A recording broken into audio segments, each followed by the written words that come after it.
वंदे मातरम, वंदे मातरम आता है।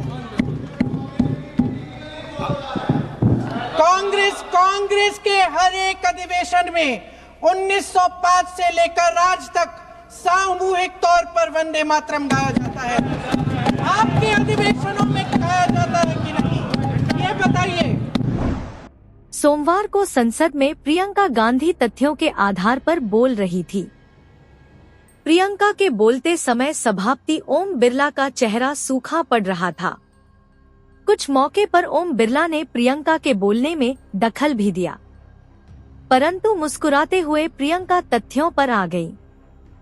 प्रधानमंत्री ने इस मौके पर शुरू में ही 1 घंटे के लिए संसद को संबोधित किया था।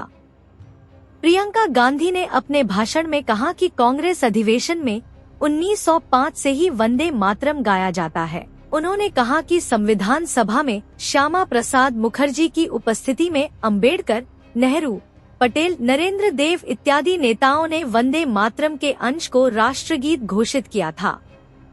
यह सम्मानजनक अतीत है और इस पर विवाद की गुंजाइश नहीं है। भारतीय जनता पार्टी वर्तमान और भविष्य की जगह पीछे जाना चाहती है। प्रियंका ने यह कहा कि यह भारतीय जनता पार्टी है जो वंदे मातरम को विवादों में लाकर पाप कर्म कर रही है। अध्यक्ष महोदय जी, सच्चाई ये है कि इनका शासन दमन का शासन है। इनकी राजनीति दिखावे की राजनीति है, इवेंट मैनेजमेंट की राजनीति है, चुनाव से चुनाव तक राजनीति है, तरह तरह के ध्यान भटकाने वाले मुद्दों की राजनीति है। वंदे मातरम इस देश की उन्हीं उम्मीदों की गुहार है जिन्हें आपका शासन हर रोज ठुकरा रहा है। आज भी सरहद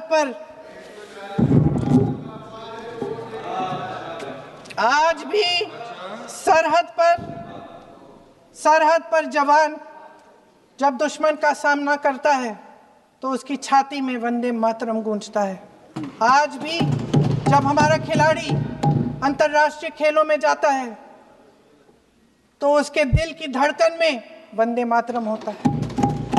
आज भी इस देश के करोड़ों देशवासी जब अपने राष्ट्र ध्वज को फहराते हुए देखते हैं तो उनकी जबान पर वंदे मातरम, वंदे मातरम, वंदे मातरम आता है। कांग्रेस के हर एक अधिवेशन में 1905 से लेकर आज तक सामूहिक तौर पर वंदे मातरम गाया जाता है। आपके अधिवेशनों में गाया जाता है कि नहीं, ये बताइए। अपने देश की आत्मा के इस महामंत्र को विवादित करके आप एक बहुत बड़ा पाप कर रहे हैं।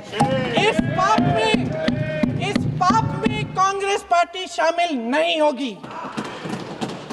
ये राष्ट्रगीत वंदे मातरम हमेशा से हमें प्यारा है, हमेशा से हमारे लिए पवित्र रहा है और हमेशा के लिए हमारे लिए पवित्र रहेगा।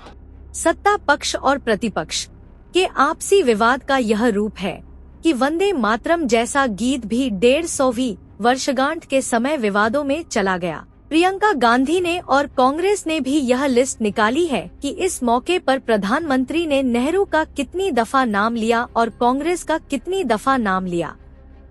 वंदे मातरम विवाद, जिसे स्वतंत्रता संग्राम में सबने गाया, उस पर आज का विवाद निरर्थक है।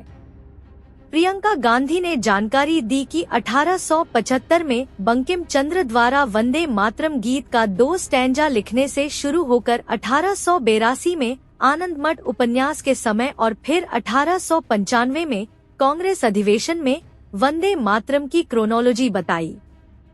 शाहीन बाग की मुस्लिम दादी नानियों ने वंदे मातरम गीत लगातार गाया। बूढ़ी मुस्लिम महिलाओं ने जो परंपरा शाहीन बाग में शुरू की थी, उसकी वजह से देश भर में लगभग 2000 स्थान पर लगातार वंदे मातरम गाया गया।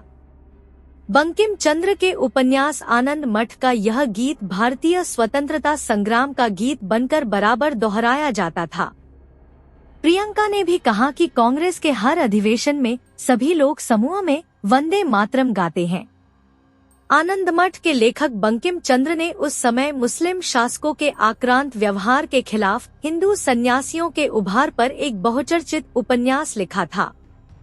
आनंदमठ नामक बांग्ला उपन्यास में यह गीत संस्कृत शब्दों में लिखा गया था। स्वतंत्रता संग्राम में यह भारत का राष्ट्रीय गीत बन गया था। आनंदमठ उपन्यास के अंत में ब्रिटिश शासन का संदर्भ भी आ जाता है। इस उपन्यास को भारत में हिंदू मुसलमान के बीच भेद पैदा करने वाला बताया गया, परंतु इतिहास अपने आप को सही फ्रेम में दुरुस्त करता रहता है। इस गीत को गाते हुए राष्ट्रीयता की उच्च भावना उभरती थी। देश भर में स्वतंत्रता संग्राम के दौरान बहुत ही श्रद्धा और स्नेह के साथ इसे गाया जाता था। वंदे मातरम गीत के प्रति यदि आज भारत के टीवी मंचों पर विवाद हो रहा है, तो गलत बातों को गलत ढंग से रखने की वजह से यह विवाद है।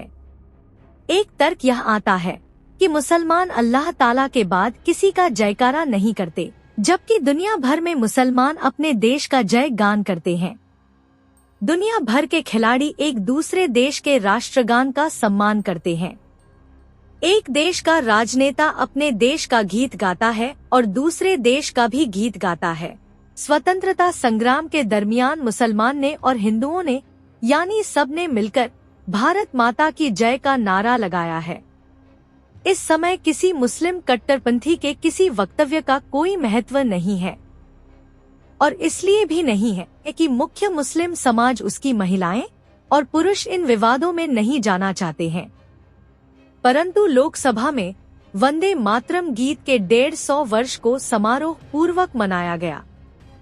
विपक्ष ने इस मौके पर एक सवाल उठाया कि राज्यसभा में इस नारा को देने पर रोक इसी सरकार ने लगाया था, परंतु यह उचित मौका नहीं था कि इस विवाद को यहाँ लाया जाता।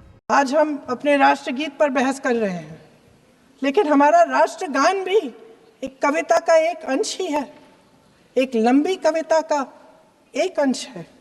और इन दोनों राष्ट्रगीत और राष्ट्रगान के अंश को चुनने में सबसे बड़ी भूमिका गुरुदेव रविंद्रनाथ टैगोर की थी। वंदे मातरम के स्वरूप पर सवाल उठाना, जिसे संविधान सभा ने स्वीकार किया, न सिर्फ उन महापुरुषों का अपमान करना है जिन्होंने अपने महान विवेक से ये निर्णय लिया, मगर एक संविधान विरोधी मंशा को भी उजागर करता है।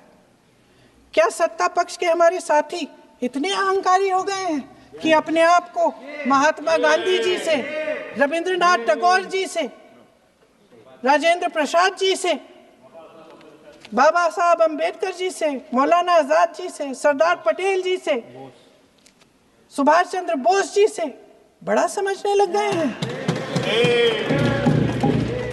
मोदी जी का अपने भाषण में ही कहना कि राष्ट्रगीत को एक विभाजनकारी सोच द्वारा काटा गया, उन सब महापुरुषों का अपमान है जिन्होंने अपना पूरा जीवन इस देश की आजादी की लड़ाई में झोंक दिया। वंदे मातरम को विभाजित करने का आरोप लगाकर आप पूरी संविधान सभा पर आरोप लगा रहे हैं, उसके हर एक नेता को दोषी ठहरा रहे हैं। यह हमारी संविधान सभा और हमारे संविधान का खुला वार है। और जहां तक जवाहरलाल नेहरू जी की बात है, जितनी देर हमारे प्रधानमंत्री देश के प्रधानमंत्री रहे हैं, 12 साल हो गए हैं, लगभग उतने ही सालों के लिए जवाहरलाल नेहरू जी जेल में रहे। किस लिए? इस देश की आजादी के लिए। राष्ट्रीय स्वयंसेवक संघ को लेकर यह विवाद है कि स्वतंत्रता संग्राम के दौरान वे लोग संघर्ष में शामिल नहीं थे। आज के मौके पर इस बात को इस तरह से कहना भी गैर जरूरी ही है। उसकी वजह यह है कि वंदे मातरम गीत से आरएसएस का भी कभी कोई विवाद नहीं था। नागपुर में राष्ट्रीय स्वयंसेवक संघ के कार्यालय में तिरंगा झंडा लहराया जाता है या नहीं, यह इस मौके का सवाल नहीं है। देखते रहिए विमर्श न्यूज। धन्यवाद।